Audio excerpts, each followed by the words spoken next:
after time, again and again, we're always drawn back to one gaming genre in particular: third-person action.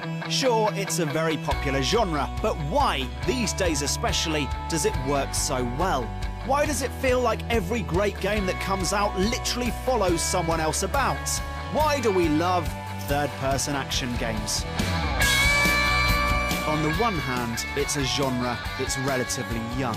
Unlike sports games and platformers, it took the rise of the polygon to make third-person action games what they are today. Titles like the original Tomb Raider and Ocarina of Time defined how a character could move in a 3D space, directly informing all the greats of the genre ever since. But even before there was 3D, the seeds of third-person action had been sown. In many ways, the top-down, two-dimensional games of the 80s were the template for the true third-person, three-dimensional games of the 90s. You could walk in every direction, all four directions by and large, exploring your environment and moving through gates, doors and blockades. Finding your way around, collecting items, fighting monsters, the play style of games like the first Zelda is simply timeless. But it's not just top-down games that were pulled into the third dimension. Side-scrolling action games like the Metroid series and cinematic platformers like Another World have all influenced the blockbusters of today.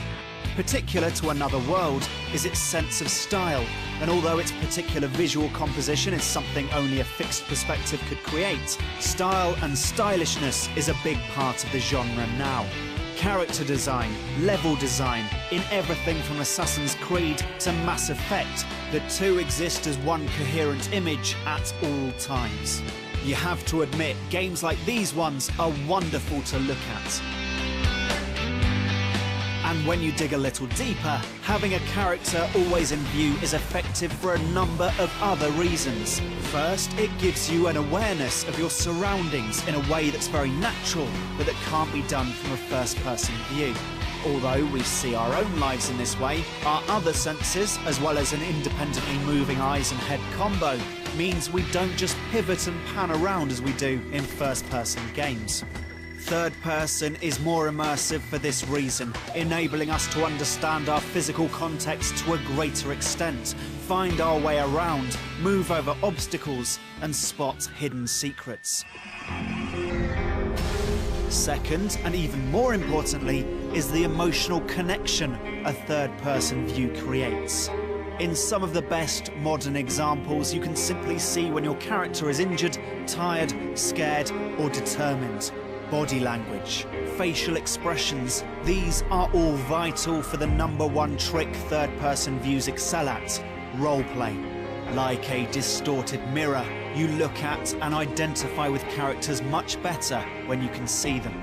The more you learn about their personalities and enact their behaviour, the more you'll be drawn into the story and the experience of playing the game. What excites us now is the way some developers use this connection and then subvert it. Recent third-person action games like The Last of Us and Red Dead Redemption cast you as a complicated protagonist who is not 100% hero. As you play through the game, you'll find yourself thinking the violent thoughts of Joel or feeling the regret of John Marston. The result is something powerful and unique, and the true reason we love third-person action games. They are, at their very best, an experience beyond shooting, jumping and running around. They are an experience of disembodiment, the possession of another character in another place, another time. They're an exercise in empathy, a way of understanding the thoughts and behaviours of others. And we think that's what the future of video games is all about.